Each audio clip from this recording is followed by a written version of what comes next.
We now come to the urgent question. I call the Chancellor of the Exchequer, Rishi Sunak, and wishing him a happy 40th birthday. And the urgent question for Annalisa Dodds, as on the order paper, the Minister should speak for no more than 3 minutes. Chancellor of the Exchequer. Thank you, Mr. Speaker, for your warm wishes. Mr. Speaker, would the Shadow Chancellor... Yes, fine, OK. Brilliant, there she is. Fantastic, thank you, Mr. Speaker. This government's plan is one of the most comprehensive anywhere in the world. We have provided billions of pounds of cash grants, tax cuts and loans for over 1 million businesses. Tens of billions of pounds of deferred taxes, income protection for millions of the self-employed, and a strengthened safety net to protect millions of our most vulnerable people. These schemes speak to my and this Conservative government's values. We believe in the dignity of work, and we are doing everything we can to protect people currently unable to work. Yesterday, my right honourable friend, the Prime Minister, set out our plan for the next phase of the public health response. And today, I can confirm the next stage of our jobs retention scheme. This scheme has been a world-leading economic intervention, supporting livelihoods and protecting futures. 7.5 million jobs have been furloughed. Jobs we could have lost if we had not acted. Nearly 1 million businesses supported who could have closed shop for good. And as we reopen the economy, we will need to support people back to work. We will do so in a measured way. I can announce today that the job retention scheme will be extended for 4 months until the end of October. By that point, we will have provided 8 months of support to British people and businesses. Until the end of July, there will be no changes whatsoever. Then from August to October, the scheme will continue for all sectors and regions of the UK, but with greater flexibility to support the transition back to work. Employers currently using the scheme will be able to bring furloughed employees back part-time. And we will ask employers to start sharing with the government the cost of paying people's salaries. Full details will follow by the end of May, but I want to assure people today of one thing that won't change. Workers will, through the combined efforts of government and employers, continue to receive the same level of overall support as they do now, at 80% of their current salary, up to £2,500 a month. Mr. Speaker, I'm extending this scheme because I won't give up on the people who rely on it. Our message today is simple. We stood behind Britain's workers and businesses as we came into this crisis, and we will stand behind them as we come through the other side. Thank you. We now call Annalisa Dodds, who is virtual, to speak for no more than 2 minutes. Annalisa Dodds. Thank you very much, Mr. Speaker, and thank you for granting this urgent question. And I'd obviously also like to wish the Chancellor many happy returns. As a constructive opposition, we want to work with government to ensure people's jobs and incomes are protected, and a critical element of that is the furlough scheme. Now, many of the over 6 million people who are currently furloughed were taken aback by comments made in the media by government spokespeople suggesting that, for example, people needed to be weaned off an addiction to this scheme. There were many intimations coming that changes might have been announced to that scheme by the Chancellor, potentially in the media, without the opportunity for proper scrutiny. Now, clearly, I have only heard about these changes in the last few seconds. We will look at them very, very carefully, but there are some critical principles that the Chancellor surely must follow as he redesigns this scheme. First of all, we must acknowledge that people did not want to be furloughed. It occurred through no choice of their own, through following government advice about the closure of sectors. Therefore, it's critically important that they are not penalised for that choice. I welcome the flexibility mentioned. We have asked for this repeatedly, and of course it applies in many other countries. It has been a long time coming, but I welcome the fact it's occurring now. That flexibility in and of itself includes an employer contribution. So he needs to provide more information about that employer contribution now. He also needs surely to provide more information about the alternatives to this scheme. Other countries have job creation, training schemes, redeployment schemes. We do not have them yet. I want to ask the Chancellor to work with me, trade unions, businesses, local authorities, further in higher education, to create that support that's so desperately needed. Thank you. Chancellor of the Exchequer. Thank you, Mr. Speaker. Can I thank the Shadow Chancellor for her warm wishes as well, and thank her for the, I think, constructive support of the announcement today. Just to address two of the specific points she raised. First of all, the use of the word addiction is not one that I have ever used and not one that I agree with. Nobody who is on the furlough scheme wants to be on this scheme. People up and down this country believe in the dignity of their work, going to work, providing for their families. It is not their fault that their business has been asked to close. It is not their fault that they have been asked to stay at home. And that is why I established this scheme, to support these people and their livelihoods at this critical time. So I wholeheartedly agree with the Shadow Chancellor in that regard. In terms of the next steps, I'm pleased to tell her that I have already been talking to the Trades Union Congress and indeed the CBI in particular about the future of helping those to get back into work who unfortunately may lose their jobs through this period. It is something that weighs heavily on my mind. Every person who loses their job through this difficult period is a person that this government is determined to stand behind, whether that's with new skills, new training, or indeed supporting businesses to create new jobs. That's something that we are determined to make sure happens, and I look forward to continuing my conversations with members opposite and indeed with the trades unions and indeed the CBI and other business groups as we look forward to a brighter future, Mr. Speaker. As we get through this crisis, people can come back to work and we can indeed create the jobs, the opportunities and a brighter future for tomorrow. We now go over to the Chair of the Select Committee, Mel Stride. Mel Stride. Thank you, Mr. Speaker. And can I broadly welcome the statement that the Chancellor has made relating to furlough and in particular the additional flexibilities that he has outlined, most notably around part-time working. But as we come through this crisis, a number of businesses, many businesses will be saddled with very significant debts just at the time that we're looking to those businesses to invest and grow the economy. So would my right honourable friend agree with me that it's absolutely vital that the government comes forward as soon as possible with a clear plan as to how it is going to assist those companies with that indebtedness in terms of debt forbearance and also equity finance, so that they can fire up the economy and grow the jobs that the country will so desperately need? Chancellor of the Exchequer. Thanks, Mr. Speaker. As always, my honourable friend makes an excellent point. What I would say to him is, I agree, debt is not the answer to all businesses' problems at this time, which is why we have provided business with unprecedented degrees of direct cash support, cash grants of £10,000 or £25,000 for up to 1 million businesses, 750,000 businesses benefiting from a cut in their business taxes and indeed tax deferrals. All of that will help. With regard to equity and supporting the future, I hope he will agree that the Future Fund that we announced will be part of that solution, where the government is matching essentially quasi-equity investments in early-stage companies to ensure that they are here to power the growth and the innovation that we will need as we recover from this crisis. We now go to north of the border to the SNP spokesperson, Alison Thewlis, with 1 minute. Alison Thewlis. Thank you, Mr. Speaker. I wish the Chancellor a very happy birthday.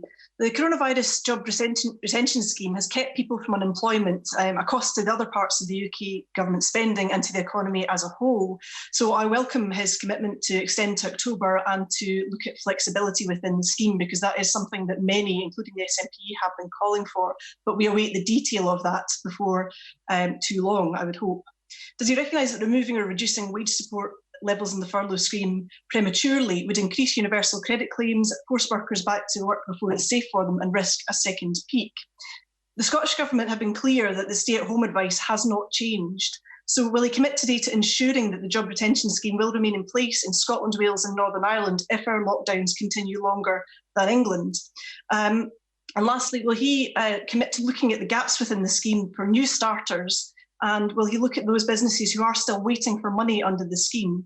Because he said he would do whatever it takes, and if he doesn't fill those gaps, that will ring very hollow. Chancellor. Thank you, Mr. Speaker. Can I thank the Honourable Lady for her warm wishes as well.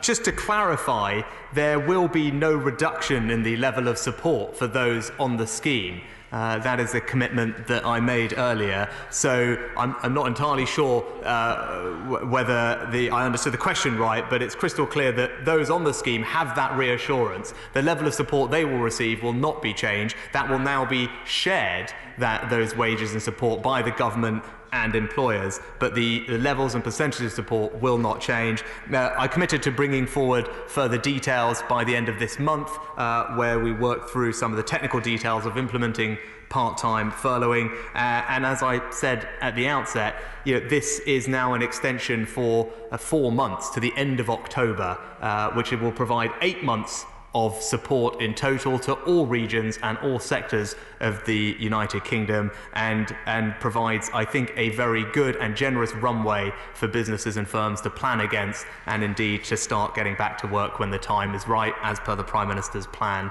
that was outlined on Sunday and Monday. We now go to Ben Everett. Ben Everett. Thank you, Mr. Speaker. We know that international comparisons should be made carefully, but I do note that polling released yesterday shows that the UK is considered to be the best in the world for supporting businesses and jobs during the crisis. So what steps is the Chancellor taking to ensure that this success is continued for companies in Milton Keynes and elsewhere as we gradually come out of the lockdown? Chancellor. I thank my honourable friend for that mention. That is indeed right. I was pleased to see polling that showed that people in this country felt that businesses were well supported compared to almost any other developed country. And indeed, the full scale of the economic intervention that we have put in place as a percentage of GDP stands as one of the most comprehensive anywhere in the world. I'm very happy to continue listening to my honourable friend to see what more we should be doing to support his businesses in Milton Keynes as they look forward to a future where they can start to reopen, start to get their employees back to work, and start to rebuild our economy as we emerge from this crisis. We go down to Caroline Lucas. Caroline Lucas. Thank you, Mr. Speaker. I welcome the continuation of the furlough scheme and its new flexibility to allow part-time work, vital for business in Brighton, particularly those in tourism and hospitality. Would you consider further support to that sector by a reduction in VAT on tourism? It's a policy which many of his own government MPs support. And can I ask him if you will consider revising the self-employed scheme by including small business owners who take their income in dividends, as well as those who combine PAYE with freelance work? Chancellor. Well, Mr. Speaker, those who work for their own companies can indeed avail themselves of the CJRS for the PAYE part of their income already. And with regard to support for the hospitality and leisure sector, I agree it's the sector that has been most impacted by what we are all going through, which is why it's a sector that's received the most support, with cash grants of up to £25,000 for those businesses. Almost 1 million are eligible, and indeed an entire business rates holiday worth almost £12 billion for the entire 12 months of this financial year. And I do believe that is considerable support. But of course, as we emerge from this crisis, I keep all economic measures under review. We go up to Bury North with James Daly. James Daly. Thank you very much, Mr. Speaker. Can I thank the Chancellor for the speed with which he has managed to get so much money out to help my constituents in Bury? Does he agree with me that the coronavirus job retention scheme is one of the most generous in the world? And can I express my gratitude to him for supporting so many jobs in my constituency and throughout the country, many of which would have been lost without these schemes? Chancellor. I thank my honourable friend for his support, and he's absolutely right. In Bury, as elsewhere, businesses have benefited from the support that this government has put in place. They have been able to retain their employees through using this scheme, and that means that Bury, when we get through this crisis, can be on the forefront of making sure that our economy bounces back as strongly as it can. And I look forward to hearing from him what more we can do to support his constituents and his businesses through this crisis. We stay in Greater Manchester with Kate Green. Kate Green. Thank you, Mr. Speaker. The Mayor of Greater Manchester's United We Stream initiative has raised thousands of pounds for our creative industries, which make a vital contribution both to our economy and to socio-emotional well-being.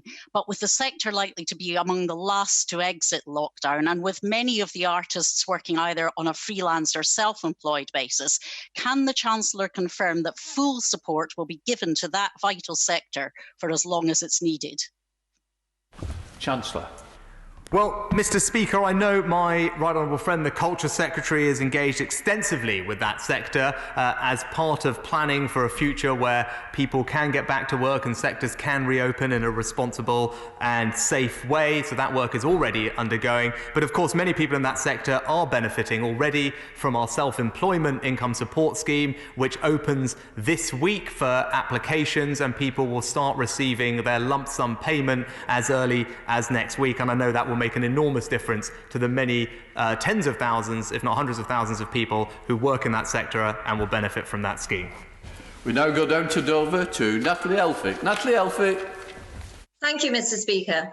May I also welcome the Chancellor's announcement today on furlough. P&O and many ferry operators are benefiting from millions of pounds of support that the Chancellor has provided through furlough and freight. However, last night, P&O, which is headquartered here in Dover, has announced redundancy plans for over 1,000 jobs after its Dubai owners failed to provide the support that the company needs. Does the Chancellor agree with me that companies and their investors, like Dubai, cannot simply rely on taxpayer handouts, but need to play their full part in investing and supporting British businesses and British jobs at this time? Mr. Speaker, my honourable friend is an excellent advocate for the freight industry and the importance of the port in her town, which does so much to help fuel the growth of our country, which is why I was pleased to extend support to the sector to maintain our vital freight links. But she is absolutely right.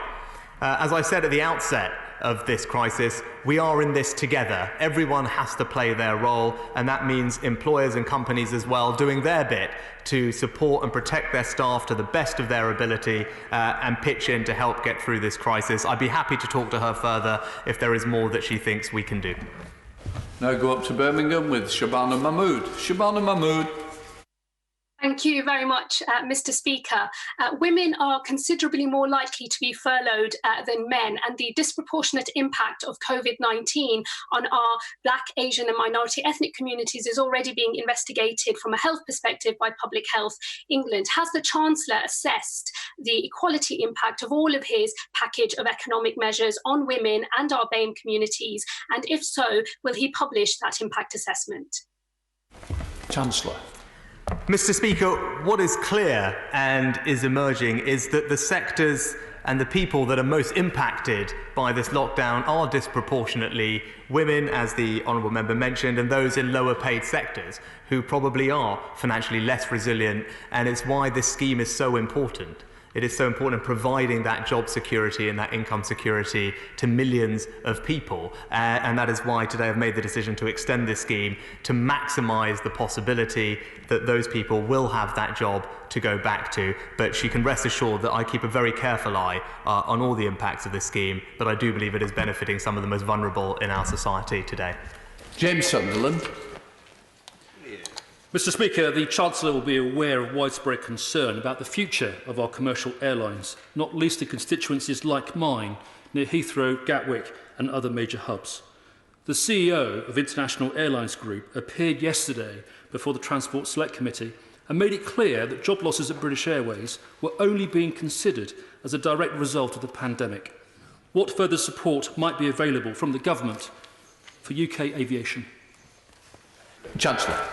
Well, Mr. Speaker, companies in the aviation sector, like all others, can benefit from the considerable range of support measures already announced, and indeed I know many companies in that sector are benefiting currently from the jobs retention programme. Of course, individual companies have the opportunity to engage with the government on a bilateral basis where that is appropriate, and obviously it wouldn't be right for me to comment on those conversations.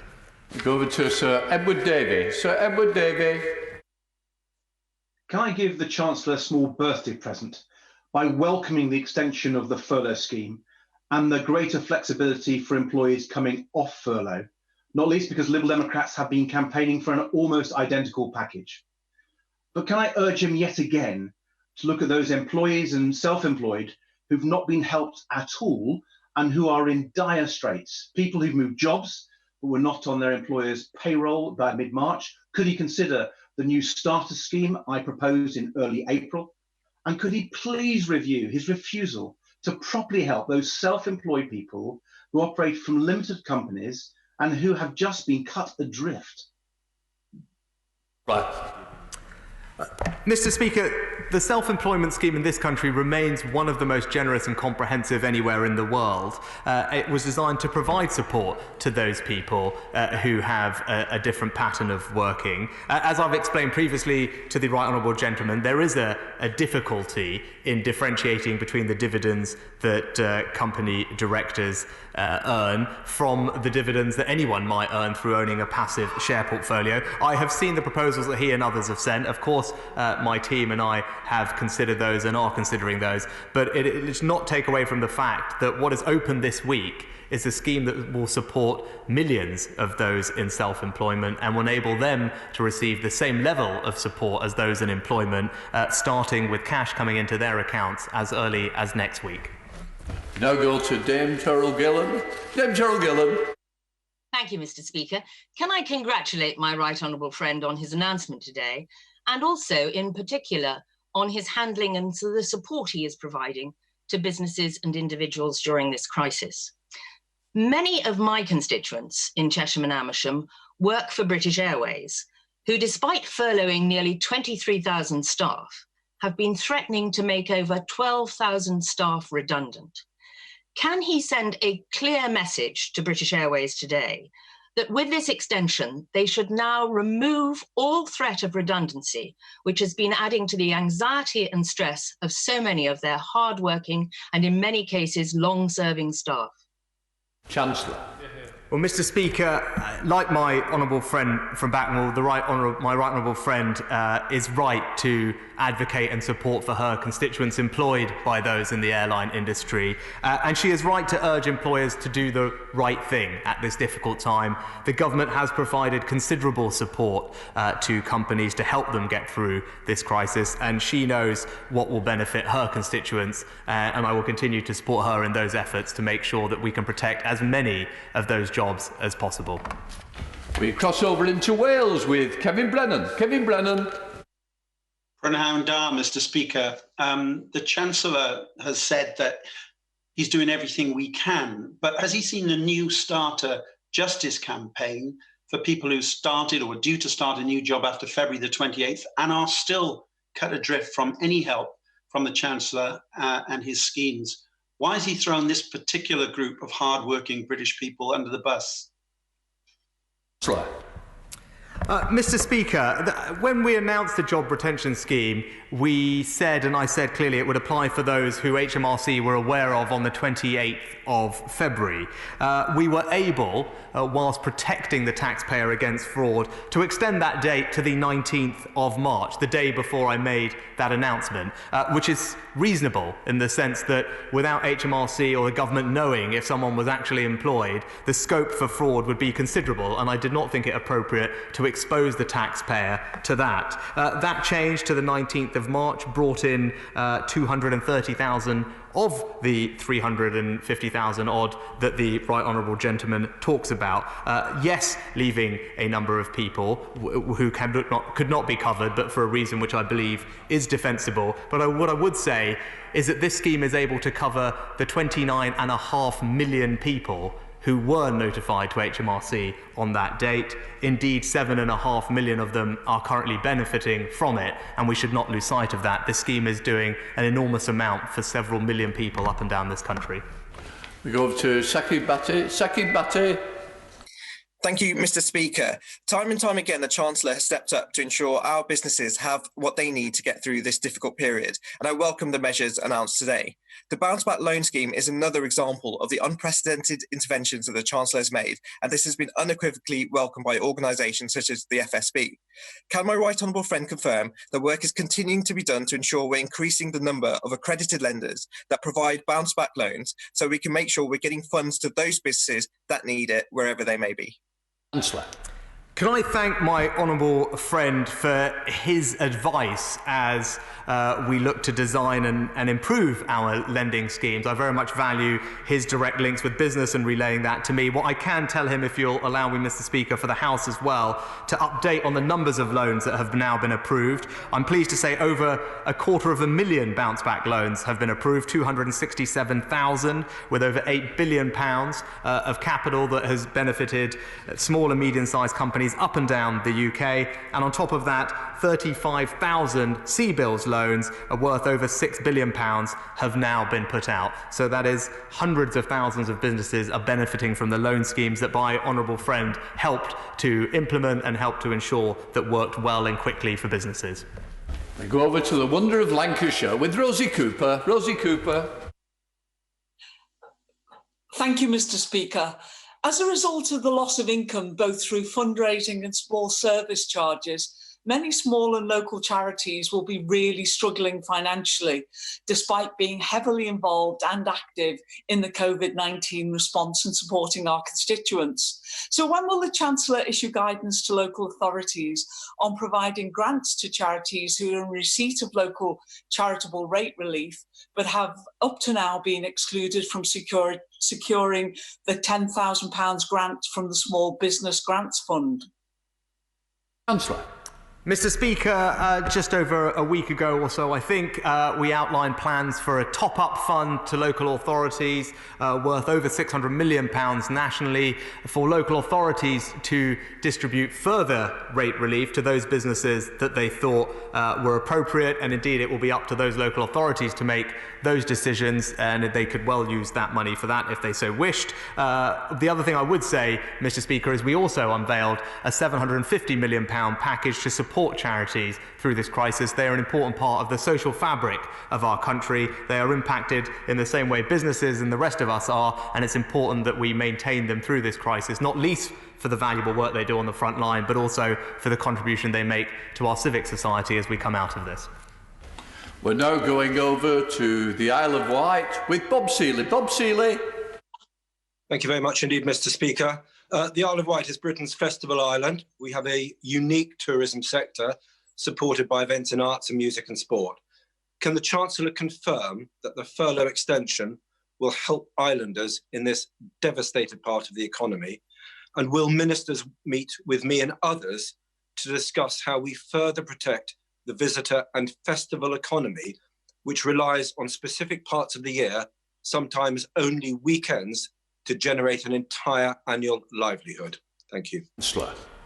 Well, Mr. Speaker, if I could start by saying to my honourable friend to convey the thanks, I think, of the whole House, but certainly of the government, for his constituents and the role that they are playing, trialling the new app that will be important as we look to gain control of this virus in the second and third phase of our approach to tackling it. So please pass on our thanks to all of his constituents. And I can reassure him they are very much in our mind. That sector that he mentioned is one that we know is struggling and will need support. The document that was published yesterday by the government talks about creating an industry task force, so I look forward to working with him and others as we can chart a future for those in the leisure and hospitality and tourism sectors.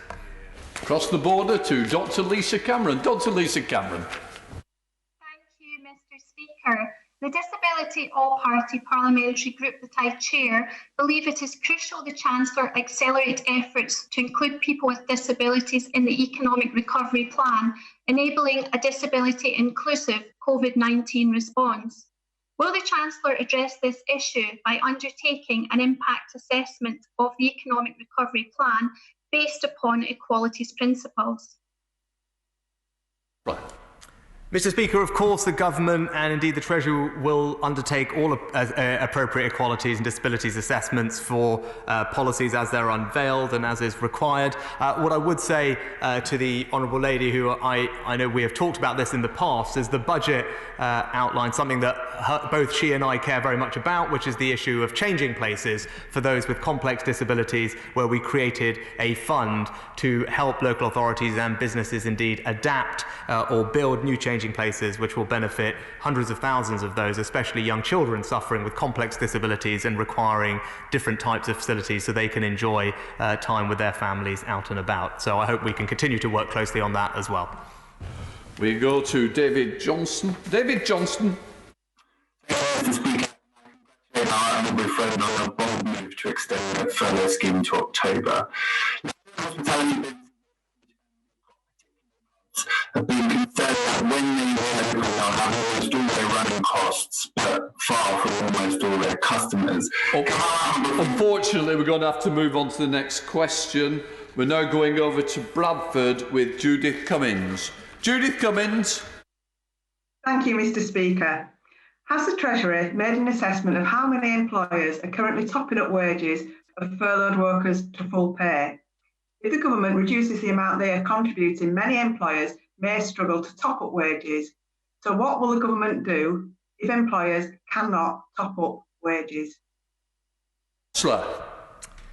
Mr. Speaker, as well as the furlough scheme, we have provided direct cash support to businesses in the form of cash grants or indeed tax cuts, allowed them to defer taxes like VAT, and also have provided them with access to discounted and attractive loans to ease with cash flow. I believe in some that represents a considerable amount of support for business, and indeed have stretched and extended the furlough scheme so it will now cover 8 months, and sitting alongside the plan that the Prime Minister outlined will provide businesses with, I think, a generous and sufficient amount of time to help bring their employees back to work. Indeed, they will also be able to benefit from the part-time flexibility to ramp up their operations.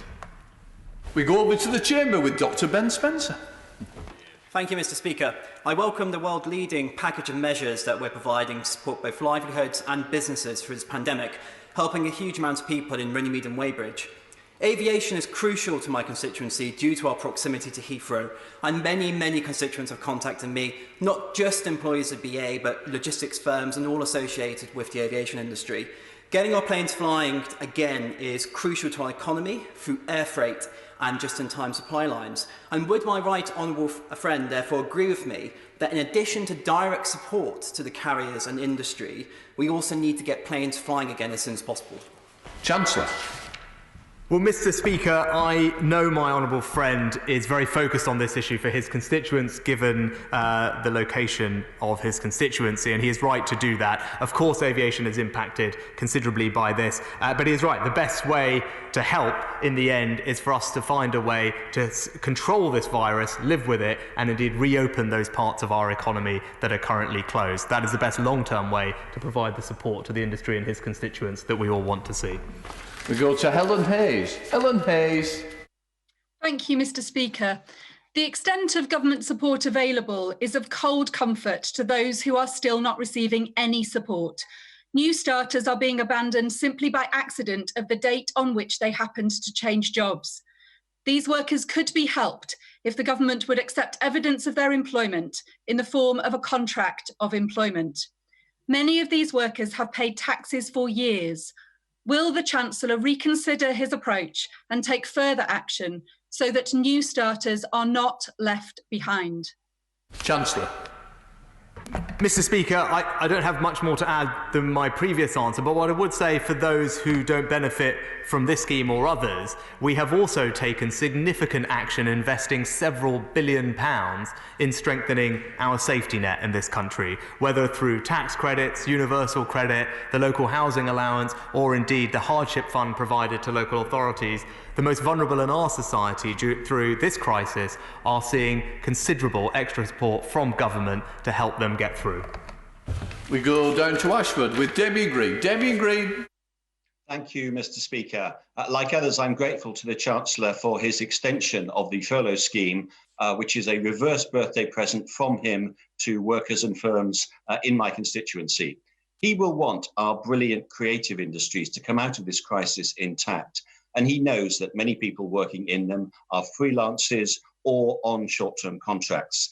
Can he give some hope to those producing world-class work, often in precarious circumstances, that this sector will survive and flourish again after this is all over? Chancellor. Mr. Speaker, my right honourable friend is absolutely right. The creative industries play an incredibly important part in our economy in this country, and also are one of our great exports around the world and add to our soft power. And he is right that we should do everything we can to preserve the jewel that is that industry. As I said, I'm talking to my right honourable friend, the Culture Secretary. He's engaged with that industry to find the safest way for those workers to get back to work. We all want to see that happen in a measured and safe way, but he can rest assured that I am also thinking about it from an economic perspective and seeing whether our support schemes and everything else are optimised for that industry as we emerge from this recovery. We go over to Wales again with Gerald Jones. Gerald Jones. Thank you, Mr. Speaker. The furlough scheme is obviously hugely welcome, but does need greater flexibility. I hear what the Chancellor says, but we on this side of the House have set out ways in which the furlough scheme arrangements could be adapted to include those new starters who have just missed out without risking fraudulent payments. So will the Chancellor give these proposals urgent and serious consideration? Chancellor. Mr. Speaker, we did give consideration to proposals that we received, worked with our systems, and which is why we were able to extend the date from the 28th of February to the 19th of March, which was the day before I made the announcement, and to me is a reasonable and defensible date to choose. I think it is also worth bearing in mind not to underestimate the challenge operationally of creating these schemes and making sure they work for people. And as I said at the time, from announcement to the scheme going live was a matter of weeks. Thousands of people worked their socks off to make that happen, and several million people's pay packets are now being supported and paid because that all works. These things are not straightforward to do, and the ability to change them and add complexity to them will just simply make it more likely that they don't work and more likely that people have to wait a lot longer to get the support that they desperately need at this time. We now go up to the north with Jacob Young. Jacob. Thank you, Mr. Speaker.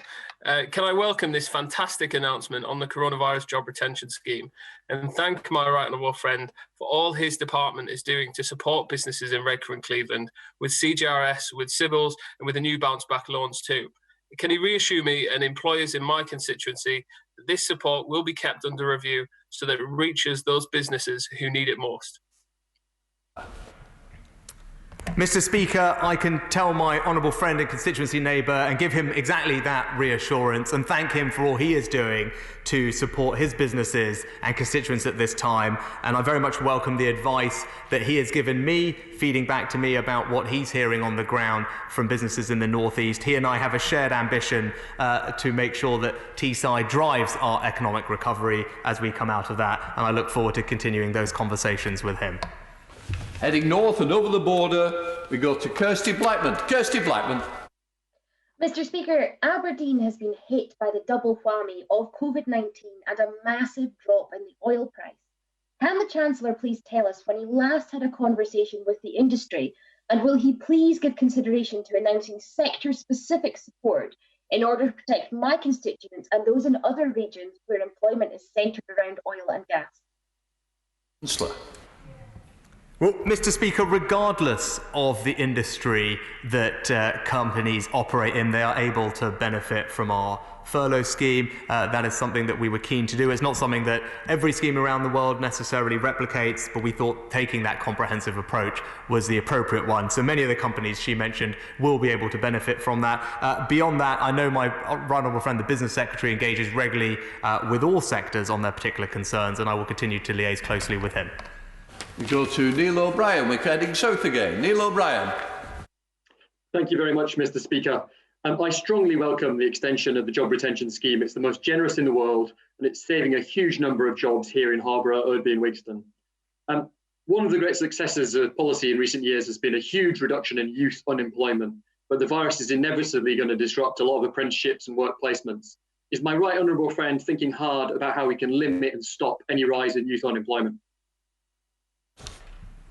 Thank you, Mr. Speaker. My honourable friend is absolutely right, and I know he has put a lot of thought into this particular issue, and I look forward to getting his ideas on this. But he's right, as we emerge from this, we want to make sure that those who are most affected by this, especially those who are young and entering the labour force for the first time, who will face a challenge, but also those disproportionately working in these affected sectors of retail hospitality who are also younger, we need to be very cognizant that we have the right support available for them, whether that's skills, retraining, a dynamic labour market, because the economic impact, not just to us all, but to those individuals of not having a close connection with the labour market at that early stage in their life is very damaging for their long-term prospects, and I look forward to working with him to make sure that that doesn't happen. We go to Jack Dromey. Jack Dromey. Mr. Speaker, if 800,000 businesses have benefited from the Welcome Job Retention Scheme, then the 800,000 strong world-class automotive industry will be key to recovery, including Jaguar Land Rover, whose Jaguar factory lies at the heart of my constituency of Erdington. Does the Chancellor recognise that the continuation for as long as is necessary of the job retention scheme, together with welcome measures to help companies deeply in debt, battling with liquidity, will be crucial for the future, providing a necessary certainty upon which businesses, workers and trade unions can plan to rebuild? Chancellor. Thank you, Mr. Speaker. I think I find myself in agreement with the honourable member, and I know he is fortunate to have such a fantastic company locally to him, and I know that they and their workers will be pleased to this government, and indeed their representative is advocating on their behalf. For larger companies, not mentioning that Jaguar Land Rover specifically, we have also extended some of our loan schemes that they can benefit from, and I know many companies in the automotive supply chain, for example, will now be able to benefit from our larger CBILS programme that went live last week and is already lending billions of pounds. But he's right, these various schemes are important. The industry that he mentions is one which is critical to the UK, and I look forward to making sure that they can have as strong and as swift a recovery as possible. We go over to Mark Harper in the Forest of Dean. Mark Harper. Thank you very much, Mr. Speaker. I too welcome the announcement that the Chancellor's made today. It'll be particularly welcome to the businesses in the leisure, hospitality and tourism sector, who are very important in my area and have been very hard hit. I welcome the fact the Chancellor has extended the scheme to October. Should businesses plan on that scheme coming to an end in October if we are able to stick to the timetable set out by the Prime Minister in the government's recovery strategy, or is there any chance that the Chancellor will be able to extend the scheme? I think some certainty for businesses will be helpful. Chancellor. Well, Mr. Speaker, of course we will keep everything under review, but my expectation is by then the scheme should end. As I've said before, we have stretched and strained to be as generous as possible to businesses and workers, which is why we have made the decision that we've made today, which is important to me personally. But of course, as I've also said, this scheme is expensive. It is the right thing to do. The cost of not acting would have been far higher, but it's not something that can continue indefinitely into the future. 8 months of total support is a considerable amount of time, and now that we have a plan from the Prime Minister with a path to reopening those parts of our economy that are closed, I believe we can can get the country back on track, get people back into work, and this scheme will help them do it in a measured way, in a phased way, and protect as many jobs as possible. We go to Mary Onid with Liz Saville-Roberts. Liz Saville-Roberts. Diolch yn fawr, Ifarydd, and can I take the opportunity to wish Pen-blwydd hapus to the Chancellor. In Wales, workplace restrictions have not been changed, as many parts of the country have not yet passed the peak of infection. The economic taps must not therefore be turned off in Westminster before the public health emergency has subsided in Wales. Will the Chancellor ensure that the furlough scheme remains in place for as long as necessary and in such a form as to enable expert-led public health guidance to be followed in each nation? Mr. Speaker, as I've just said previously as well, this is a UK scheme. It applies equally to all regions, nations and sectors of the country. It is generous in its length, extending all the way to October, and I believe that provides sufficient runway and support to businesses wherever they might be in this country. But I do thank the Right Honourable Member for her warm wishes. Rob Roberts. Thank you, Mr. Speaker. Can I commend my Right Honourable Friend and the Treasury team in bringing together the economic support package that's given businesses and families across the UK the support they need during the lockdown. Obviously one of the most comprehensive packages in the world, and my constituents are pleased that when they needed help, this United Kingdom government had their back. Can my Right Honourable Friend assure me that the work is in progress so that businesses, particularly in the tourism sector, are prepared for when the lockdown restrictions are eased, as it is a significant element of my Dellin's economy? Mr. Speaker, can I start by thanking my honourable friend for everything he is doing, not just for his constituents, but also in providing advice to me about using his own experience about how best we can support the economy, businesses at this time. I very much appreciate all the time and effort he has put into that, and hopefully he can see the fruit of some of that work in the announcements that have been made. I can also give him that assurance on the tourism sector. That work is underway. The report talked about setting up a task force. I look forward to hearing his thoughts. I know how important it is to his constituency and others. The Culture Secretary and I will look forward to engaging with him, creating a plan to make sure as many businesses as possible can safely open as soon as we can. We got to Leeds with Richard Bergen. Richard Bergen. Thank you, Mr. Speaker. Many minimum wage workers have been furloughed and are now expected to get by on just 80% of the minimum wage, even though rents, bills and food prices haven't fallen. So will the Chancellor implement guarantees so that no furloughed worker is ever forced to live on less than 100% of the national minimum wage? Thank you, Mr. Speaker. The scheme as it is designed does provide income support of 80% of those wages. Indeed, where those wages are variable, the scheme allows an average to be taken to benefit the employee. We have also strengthened the safety net, as I mentioned earlier, but also crucially, employees who are furloughed are then able to work elsewhere as well to supplement their incomes. That flexibility is often unnoticed, but is very helpful. And I know many people are taking advantage of that to boost their incomes during this time, and I do think that the scheme as it is designed provides the support as required to those, especially those on the lowest pay. Meg Hillier. Meg Hillier.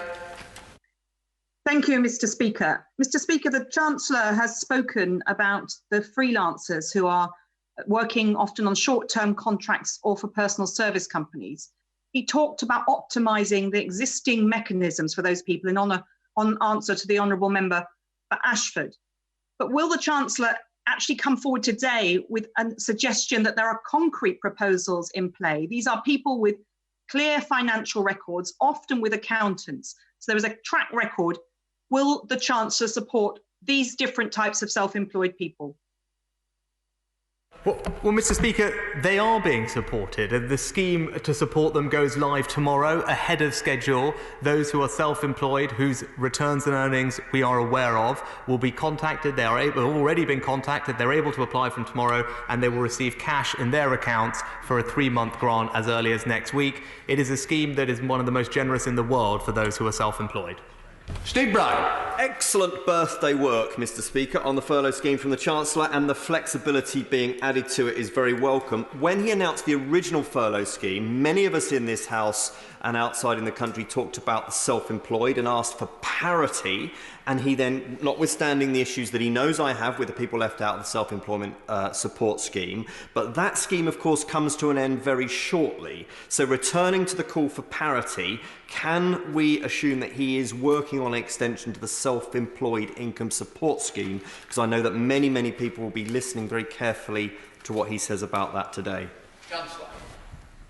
I thank you, Mr. Speaker. I know my honourable friend has spoken passionately about this before, and I look forward to continuing those conversations with him. I can tell him, of course, I'm keeping those measures under review. As I said at the time, there is, of course, parity in the level of support, but the nature of the schemes is different in the sense that employers who have been closed, who have to make employment decisions potentially 45 days in advance regarding redundancies, do need to be treated slightly differently in that regard. But I will, of course, continue to keep all things, and including that scheme, under review. Go over to Ellie Reeves. Ellie Reeves. Thank you, Mr. Speaker. Women that are eligible for the self-employed income support scheme but have taken a period of maternity leave since 2016 could receive up to 1/3 less financial support. This discriminates against women on lower incomes in particular, penalises families with young children, and exacerbates the gender pay gap. Will the Chancellor therefore exempt periods of maternity leave from the self-employed income support scheme calculations? Chancellor. Mr. Speaker, for all sorts of reasons, people have up and downs and variation in their earnings, whether through maternity, ill health or others. What we have done to deal with this is to provide an average of income over up to 3 years on a look-back basis to smooth all those ups and downs in all people's incomes. It was something that at the beginning stakeholder groups were keen to see. It's something we delivered, and I believe provides the fairest way to treat everybody on a level playing field for whatever their circumstances. A 3 years averaging of their earnings, to me, seems a very reasonable approach to take. Felicity Buchan.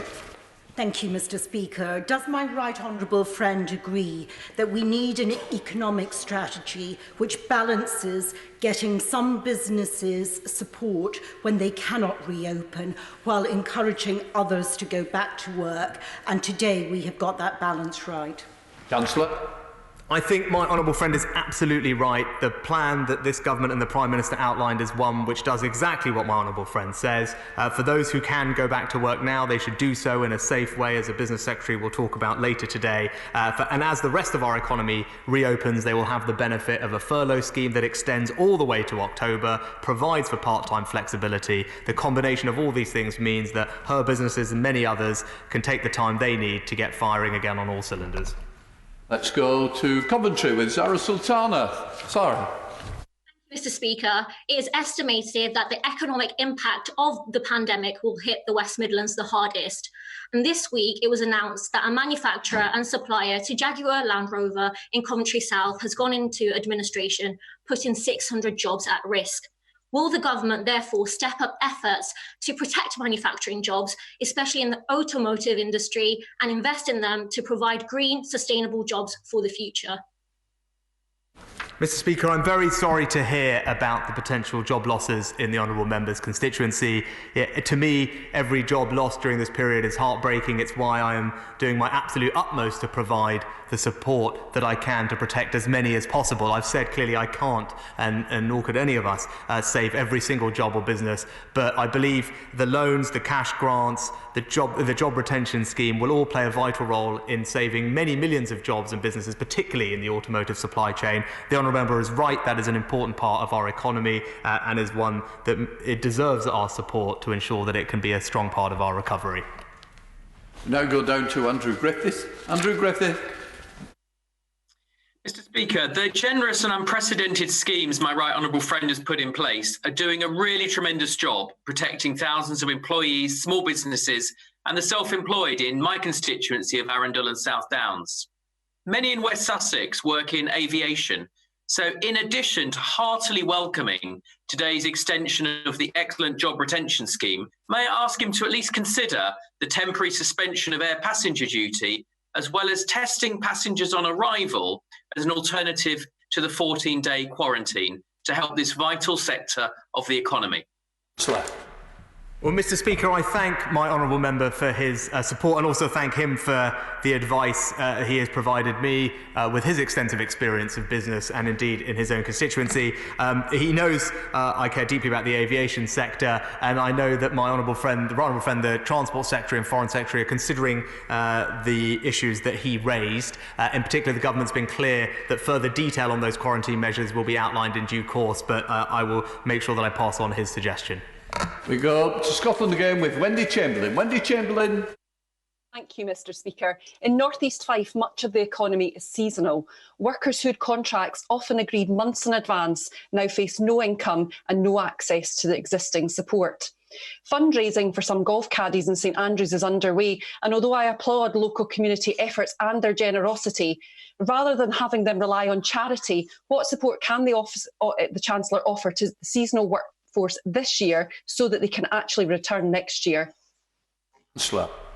Well, Mr. Speaker, those who were in seasonal work are able to use an average of their earnings over a period, or indeed the same month on a year-over-year basis, if that is a more generous way to calculate their eligibility to the furlough payments. That, I think, is, as I said, the most generous way to treat those in seasonal employment under the scheme and make sure that we reflect their earnings appropriately. We now go to Mike Wood. Mike Wood. Thank you, Mr. Speaker. And these measures are exactly what manufacturing firms in Dudley South are being called for as they start to reopen. Will the Chancellor undertake to work with our excellent Mayor, Andy Street, to make sure that West Midlands manufacturing and its needs, its employees, are fully considered as they start the task of rebuilding our economy? Chancellor. Mr. Speaker, I can give my honourable friend that assurance. I look forward to speaking further with him and the excellent Mayor Andy Street as we all work together to drive the West Midlands economy as part of the economic recovery plan, and I know that he, the Mayor, and his businesses can play a leading role in that. We go back up to Scotland with Miriam Fellows. Miriam Fellows. Thank you, Mr. Speaker. I'm glad the Chancellor has confounded recent worrying rumours regarding the job retention scheme rate, which caused grave concern to constituents in Motherwell and Wishaw. Will the Chancellor liaise with these to ensure that workers are not forced back to work in dangerous conditions, bearing in mind that the HSE has issued no enforcement actions as yet, and employers may struggle to pay the 20% he's asking whilst ensuring employee safety?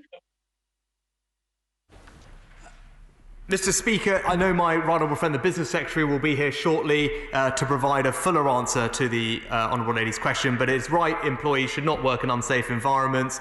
We've put in place measures to make sure that that will not be the case, with updated guidance, risk assessments and increased resources for the Health and Safety Executive, but the Business Secretary will update in more detail. We now go to Craig Whittaker. Craig Whittaker. Mr. Speaker, I hope you and your family are well. Mr. Speaker, the Calder Valley employs around 19% of its residents in the manufacturing sector, thousands of which are incredibly grateful for the Chancellor's ingenuity around the furlough scheme. On his birthday, however, can my right honourable friend confirm how the announcements today on furlough will be a massive help to those manufacturers as they phase the return to work and deal with the social distances within the workplace? Chancellor. Thank you, Mr. Speaker. Manufacturing organisations in particular were keen to have the flexibility to bring employees back in shifts on a part-time basis whilst being able to furlough them for the remainder of the time as they ramp up operations. So I'm pleased that we could deliver that flexibility today for the second part of the scheme. I think that will be valuable to manufacturers in my honourable friend's constituency and help them get back up to speed as quickly as possible in a way that they can afford as well. We go to James Murray. James Murray. Mr. Speaker, Ranjith Chandrapala lived in Hanwell in my constituency, and he drove the 92 bus until 3 weeks ago before he died of COVID-19, leaving behind a loving family, including his daughter Leshy. A week before Ranjith died, the government announced a life assurance scheme for the families of health and care workers on the front line during the COVID-19 outbreak. Will the Chancellor commit to extending the scheme to other frontline workers, and in particular to the families of bus drivers like Ranjith? Mr. Speaker, my heart goes out to my honourable friends, constituents' family for what they've suffered. They, like many others up and down the country, are losing loved ones who are serving on the front line. They deserve nothing but our admiration and respect and gratitude. I know my right honourable friend, the Health Secretary, has put in place a scheme to help those families who have lost loved ones during this crisis. Heading up to Staffordshire to Aaron Bell. Aaron Bell. Thank you, Mr. Speaker, and I'd like to thank the Chancellor for all the schemes he's introduced so far, and particularly the extension of the job retention scheme today, which is very welcome.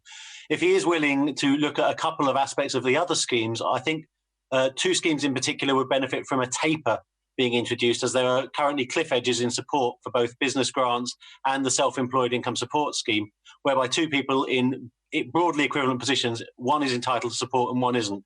Would he be willing to at least consider the idea of a taper with these schemes? Chancellor.